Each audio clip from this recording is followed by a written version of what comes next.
Assumindo arquétipos. Embora o capítulo anterior expressa de forma clara o ponto de vista da psicologia espiritual, eu acrescento o presente capítulo para focar no aspecto terapêutico. Antes de entrar no assunto, permita-me algumas considerações. Às vezes falar a esmo nos permite concatenar ideias para melhor exposição de um pensamento. De forma inconsciente assumimos papéis ao longo de nossa vida. A razão para isso é que o mundo nos enxerga, e nos trata, de acordo com os papéis que apresentamos. O problema é que não somos o arquétipo que estamos representando e podemos mudar de comportamento de acordo com nossa vontade. Na infância os pais nos tratam como filhos, os professores como alunos, os avós como nitos, os adultos como crianças. Os únicos que não nos tratam como infantis são outras crianças, pois ambos, eles e nós, estamos em treinamento para a vida. Assim, uma criança trata a outra como amigo, como rival, como superior, como inferior, como a grande paixão, sem a conotação sexual, como inimigo mortal. As crianças testam arquétipos, brincam, sem brincar. Treinam para a vida. Fazem bullying, tratam mal ou defendem. Assumem o papel de pai, ou de mãe, ou conselheiro. De acordo com nossa maturidade emocional nos deixamos levar por cada fantasia. Ora somos heróis e ora somos bandidos. Ora temos paciência, ora perdemos a paciência sem qualquer razão. Isso faz parte da vida. É um treinamento que não se encerra na infância. Estamos constantemente mudando. A idade nos faz mudar, as pessoas nos fazem mudar, os sofrimentos e dificuldades da vida nos fazem mudar. Enfim, ninguém é o mesmo que foi há um segundo. Este é um fragmento do livro Temas Ligados à Psicologia Espiritual, de Paulo H.C. Gonçalves. Assine o canal. Queremos nos declarar os mesmos, mas mudamos constantemente. Acontece que vivemos papéis em nossas vidas e alteramos de acordo com o meio e as pessoas que estão próximas. Desculpe se me repito, mas o meu comportamento sofre mudança na presença de uma criança ou de um adulto. Perante o chefe ou do subordinado. Diante de alguém que estejamos apaixonados e de outro que desprezamos. Nós temos papéis, arquétipos, em nossa mente e assumimos esses papéis conforme as circunstâncias. Acontece que esses papéis são inconscientes e nem percebemos quando alteramos de um para outro. Apenas a título de exemplo eu me recordo de uma senhora que me chamou a atenção. Isso aconteceu nos tempos que eu frequentava reuniões de pais e mestres. Eu vi uma senhora brigando com o filho, esta senhora elevava a voz, prometendo severos castigos que seriam aplicados naquela mesma noite. Em determinado momento um professor se aproximou e a mãe mudou completamente o comportamento. Conservando a seriedade, ela era o exemplo vivo de cortesia e gentileza, falava baixo e produzia questionamentos inteligentes. Naquela noite avistei a mesma senhora. Ela estava caminhando para o carro quando encontrou uma colega de ginástica. Nesse momento algo curioso aconteceu, ela assumiu a personalidade de uma adolescente, falava em voz alta e ria descontraída. Os movimentos corporais arremetiam para uma época anterior ao da maturidade. Alterações como essa presenciei inúmeras vezes. Pessoas doentes que alteram completamente o comportamento à chegada de um amigo. Pessoas aparentemente equilibradas que perdem a compostura diante de qualquer contrariedade. São boas pessoas, elas mesmas o dizem, mas que ninguém pise em seus calos. O que eu estou dizendo com toda essa conversa? Estou dizendo que é possível mudar o comportamento, assumindo um arquétipo. Na realidade mudamos constantemente sem perceber, mas que podemos mudar de forma consciente. Utilizei a palavra arquétipo por ser uma palavra poderosa. Essa palavra tem mais impacto do que simplesmente falar papéis. Por vontade própria podemos evocar um arquétipo e transformar as nossas vidas. Este é um fragmento do livro Temas Ligados à Psicologia Espiritual, de Paulo H.C. Gonçalves. Assine o canal. Não se iludam com minhas palavras e nem deturpem a ideia que quero transmitir. Evocar um arquétipo nada mais é do que escolher um papel e seguir por ele. Vou me explicar: se estou enfrentando dificuldade no emprego e preciso de serenidade para agir, eu posso me ligar, mentalmente, a São Francisco de Assis. Vocês podem me dizer que não existe o arquétipo de São Francisco. Eu lhes respondo que não existe qualquer arquétipo. Tudo o que enxergamos nos arquétipos são as qualidades e defeitos que uma pessoa apresenta em determinado contexto. Existe uma corrente que se questiona: como o Cristo agiria?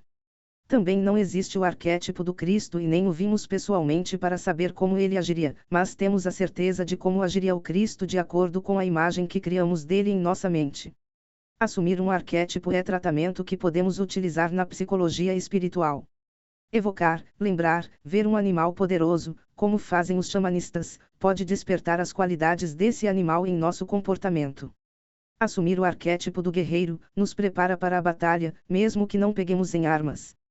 Assumir o arquétipo do pai nos permite enxergar filhos nas crianças que temos que cuidar, ainda que não sejam nossas. Assumir arquétipos, papéis, nos ajuda a vencer os nossos medos, as nossas inibições, a nossa preguiça, o nosso mau comportamento. Basta para isso ter o modelo ideal. Este é um fragmento do livro Temas Ligados à Psicologia Espiritual, de Paulo H.C. Gonçalves. Assine o canal. Qual modelo podemos usar? Qualquer modelo. Alguns observam as características positivas dos animais e fazem deles verdadeiros arquétipos. Outros se prendem a Jung e falam no arquétipo do sábio, do herói, da mãe, de Anima e assumem tais características.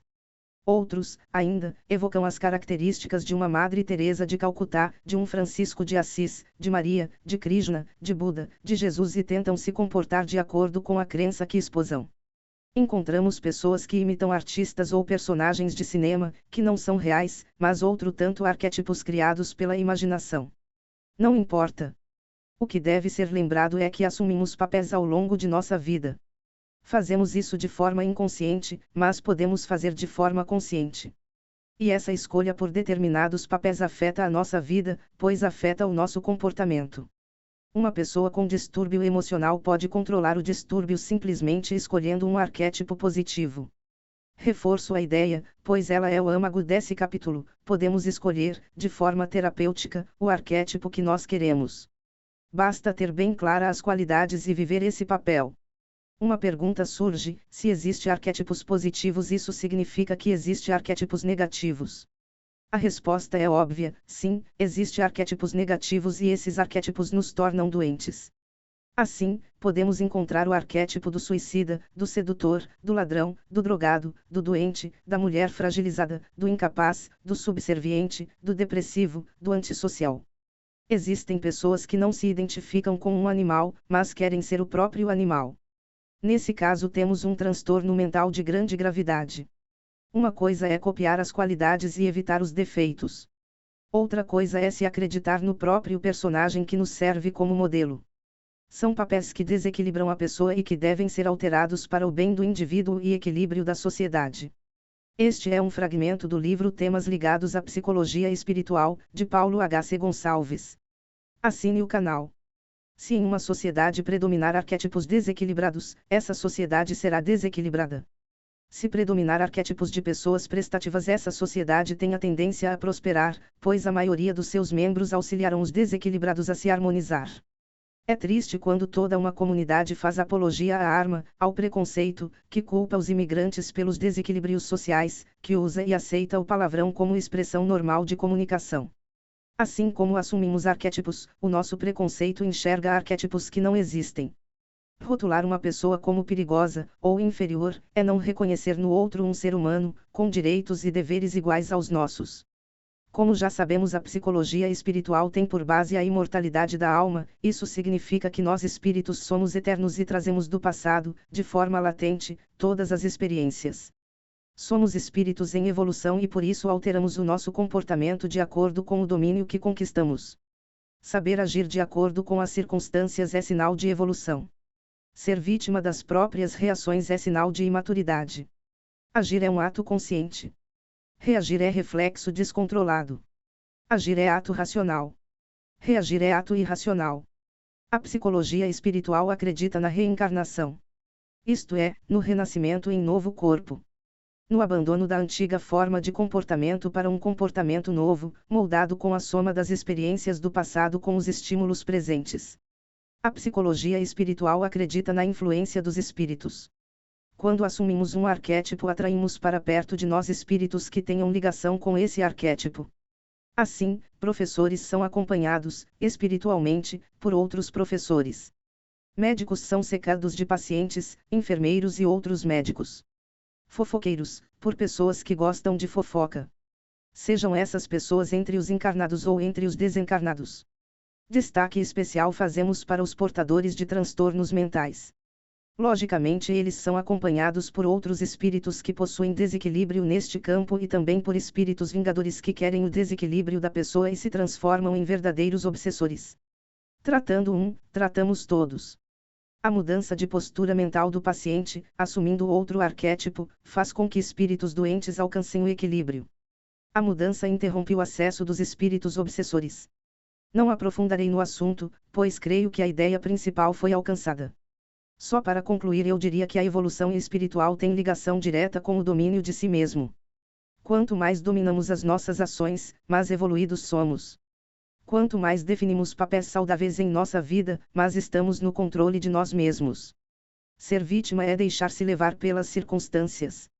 Ser consciente é ter a capacidade de escolher cada palavra, cada ação e cada pensamento.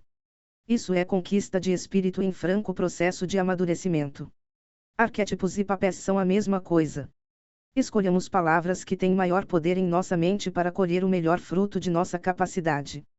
Em outro trabalho falarei da personalidade que se camufla atrás dos arquétipos e o lado negativo dos arquétipos que escolhemos. Nesse momento eu escolho Jesus como arquétipo do meu comportamento. E você, quem irá escolher? Este é um fragmento do livro Temas Ligados à Psicologia Espiritual, de Paulo H. C. Gonçalves. Assine o canal.